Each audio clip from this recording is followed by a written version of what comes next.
네, 이명박 정부에서 노무현 전 대통령을 표적 삼은 세무조사를 했다라는 이야기는 많이 나왔었습니다. 근데 오늘 한 보도가 나왔습니다. 노무현 전 대통령뿐만 아니라 김대중 전 대통령도 표적 삼아서 세무조사 비슷한 조사가 있었다라는 보도였는데요. 한상률 당시 국세청장이 직접 독일로 날아가서 이른바 DJ 비자금을 캐고 다녔다. 이런 내용의 보도가 있었습니다. 도대체 이게 어떻게 된 일인지 궁금한데요. 김대중 전 대통령의 비서관을 지냈던 국민의당의 최경환 의원 연결해서 얘기 나눠보겠습니다. 여보세요. 예, 안녕하세요. 최경환 의원입니다. 예, 안녕하세요. 의원님. 보도 보셨죠? 네, 봤습니다. 어떤 느낌이셨습니까? 네. 이명박 정부의 적폐, 저는 악행이라고 보는데요. 네. 국가 시스템의 파괴, 네. 이게 끝이 없구나. 정말 충격을 받았습니다. 네. 근데 좀 궁금한 게 노무현 전 대통령 세무조사 이런 데는 이제 뭐 지금 정치권이나 이런 데서 나오는 이야기가 그 촛불 시위라든지 이런 거에 자극을 받은 이명박 정부에서 그 배후에 친노가 있는 게 아니냐 해가지고 조사에 들어갔다 뭐 이런 이야기가 많이 있지 않습니까? 그래서 네. 그렇다고 그러니까 뭐 한다면 그럼 김대중 전 대통령은 왜 표적 삼았는가 이게 궁금한데요. 어떻게 해석을 하고 계세요? 2018년도에 이제 광우병 사태로 촛불 집회가 엄청난 규모로 국민적 저항이 있었지 않습니까? 예. 이명박 정부 1년차 초기였는데요. 네, 그렇죠. 네. 아마 2008년 하반기를 기억하실지 모르겠습니다. 그 당시에 이명박 정부를 지켜보던 김대중 전 대통령이죠. 예.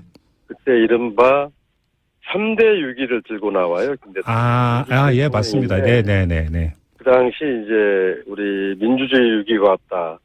남북관계 위기가 왔다. 서민경제 위기가 왔다. 이런 3대 위기를 들고 나오는데. 민주, 민족, 민생 이렇게 3대, 그러니까 그 민자 들어가는 3대 위기, 이야기한 적이 있었습니다. 예, 민주주의 또 남북관계, 서민경제. 네네네. 세 가지 위기가 왔다 하면서 이명박 정부에 대해서 강력하게 전직 대통령으로서 이제 문제 제기를 할 때였거든요. 예. 그때에 이제 한나라당, 그 당시 한나라당인가요? 새누리당인가 이쪽에서 이제 김 대통령의 정치 개입 뭐 이런 주장을 하면서 비자금 문제를 제기를 하죠. 예. 자, 그러면 지금 보도에 따르면 한상률 당시 국세청장이 독일로 날아간 시점이 2008년 9월이라고 하는데요. 바로 그럼 이 시점 직전에 이제 김대중 전 대통령이 이제 3대 위기를 이제 언급을 했다라는 거고요. 네, 그 무렵에 상당히 강하게 가서는 이명박 대통령이 성공하지 못한다. 이런 지적을 했어요. 그 당시 그래서 한상열 그 청장이 뭐 독일 갈 무렵이었을 거예요. 예. 한나라당 주성영 의원이라고 있어요. 주성영 의원. 예. 국정감사에서 100억 원짜리 양도성 예금 증서를 뭐 이렇게 들이대면서 이게 DJ 비자금이다. 이런 문제 제기예요. 그게 이제 그 2008년 10월입니다. 그 다음 달 한상률 청장이 독일 갔다 온 다음이죠. 네네. 예. 그렇습니다. 그래서 그 무렵에 그래서 이제 그 당시 좀 촛불 광우병 사태로 좀 정권 차원의 위기감들을 다른 시선으로 좀 돌리려고 했던 게 아닌가 이런 생각이 들어요. 자, 그러면 의원님, 한상률 청장이 독일까지 본인이 직접 날아가서 그 조사를 하려고 했던 거와 그 다음 달에 주성영 당시 한나라당 의원이 이른바 DJ 비자금을 거론하면서 100억짜리 양도성 예금 증서가 있다라고 하는 어떤 주장, 이것이 같이 조율돼서 나온 거라고 보세요, 그러면? 근데 그걸 제가 사실관계를 저희들이 알 수 없기 때문에 뭐 딱 잘라서 말씀드리기는 어렵겠는데요. 또 그 다음에 김 대통령이 돌아가시잖아요. 8월 달에요. 네네. 그리고 나서 또 그 저번에 보도됐던 거 있죠. 노벨상을 이렇게 수소 청원을 하자. 예, 맞습니다. 청원에서 나왔지 않습니까? 네네. 그래서 그해 2008년, 2009년 이렇게 해서 이명박 정부 내부에서 김대중 대통령 측을 이렇게 흠집을 내고 이렇게 해서 어떤 국면 전환을 좀 하려고 했던 모종의 흐름들 이런 게 있지 않았는가. 그렇다면 당연히 권력 내부에도 조율이 있지 있지 않았겠느냐 네. 하는 뭐 추측을 좀 정황상 해볼 수 있다고 생각합니다. 근데 지금 보도에 따르면 국세청 전직 고위 간부가 뭐라고 이야기를 했냐면 한상률 청장이 직접 이명박 당시 대통령한테 보고까지 했다고 하는데요. 이건 어떻게 읽어야 되는 겁니까? 글쎄요. 그런 국세청이라는 국가기관을 그렇게 정치적으로 동원했다는 것도 놀라운 일이고요. 예.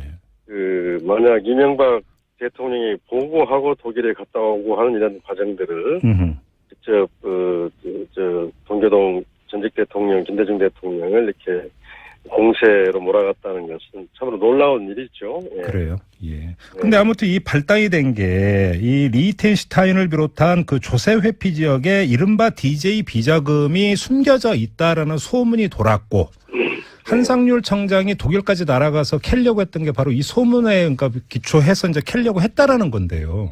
제가 궁금한 게 이 소문이 어떻게 나오게 된 겁니까, 이게? 2008년도에요. 네. 윤석열 의원의 공개 발언만이 네. 아니라 예. 인터넷에 김대중 대통령과 이호 여사의 비자금이라고 하는 것이 뭐 어떨 때는 수천억대, 뭐 수조 원대 예. 이런 엄청난 그런 게 많이 있었습니다. 그래서 비서실에서 법적 대응을 하고 예. 이랬었는데요. 예. 그때 그 당시 그렇게 갑작스럽게 인터넷에 그런 것들이 막 유포되기 시작해요. 그래요. 네. 그래서 이것이 모종의 지금 쭉 보면은 어떤 좀 기획된 하는 판단들을 해요. 이것도 그러면 뒤에서 어떤 그 공작의 냄새가 난다 이런 말씀이세요? 그럼 비자금 이렇게 인터넷 이런 게 유포되고 온 게? 그렇습니다. 그러면 뭐 지금 공작이라고 하는 게 국정원의 댓글 공작이나 사이버 사령부의 댓글 공작 이런 얘기는 이제 많이 하는데 그럼 비슷한 맥락에서 DJ 비자금이 조직적으로 유포가 된 것이다 이렇게 보신다는 말씀이십니까? 그러니까 앞에 말씀드렸듯이 이명박 정부가 광우병 촛불 시위로 좀 흔들거리면서 또 이제 그게 2009년 초에는 또 용산 참사도 있었지 않습니까? 네네네. 이런 과정을 겪으면서 뭔가 좀 국면을 전환하기 위해서 김대중 대통령이 비자금 문제나 이런 것들을 광범하게 유포시켰지 않았느냐 하는 의혹을 좀 알겠습니다. 보는 겁니다. 네, 이거 이 정도로 가름하고 그러니까 이왕 연결한 김에 다른 문제 하나 여쭤보겠습니다. 지금 국민의당이 통합 문제로 되게 시끄러운데요. 통합을 추진하는 쪽에서는 DJP 연합을 언급을 하고 있는데요. 어떻게 보세요? 그것은요, 저는 이제 통합을 좀 반대하는 입장인데요. 예.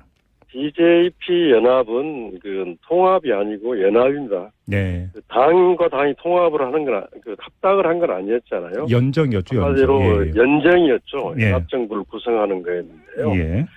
문제는 그렇다고 해서 정체성이 다른 두 당이 연합을 했는데 그렇다고 해서 김대중 정부의 또 김대중 대통령의 정체성 그분이 가지고 있던 민주주의나 남북관계나 이런 확고한 믿음 신뢰들을 국민들이 보내줬어요. 그래서 이런 점에서 정체성을 유지한 상태에서 JP 대민련 세력을 끌어당겨서 정부를 운영했던 것입니다. 지금의 그것과 비교하는 것은 잘못됐죠. 그러면 지금 통합 움직임 자체는 정체성 자체를 상실시키는 행위다 이렇게 보시는 거네요. 그러면 많은 국민들이 또 많은 지지 세력들이 그거에 대해서 의구심을 갖는 겁니다. 안철수 대표에게 MB 아바타라고 하셨습니까, 의원님? 아니요, 좀 그런 그렇게 MB의 의혹 문제나 이런 부분에 아무리 말을 해도 이렇게 이야기를 해도 그런 보수 획기적인 그런 태도를 가지면 그런 말을 들을 수 있다 이런 점을 지적한 겁니다. 알겠습니다. 그나저나 통합이 옳다 그러다 이런 문제를 떠나서 안철수 대표가 정말 끝까지 통합을 밀어붙일 거라고 전망을 하세요? 의원총회에서도 다수가 다수 의원들이 정책 연대나 이런 것은 고려해본다. 어느 당이나 그건 할 수 있는 거다. 다만 두 당이 합치는 문제는 통합의 문제는 다른 문제다. 다수가 그런 문제 제기를 했었고요. 그래서 안철수 대표도 의원들의 뜻도 있고 또 여론도 참작할 거고요. 또 우리의 기본 지지 세력이라고 할 수 있는 호남의 여론도 있기 때문에 현명한 판단을 해줄 걸로 기대를 하고 있습니다. 알겠습니다. 자, 말씀 여기까지 드릴게요. 고맙습니다, 의원님. 네, 네.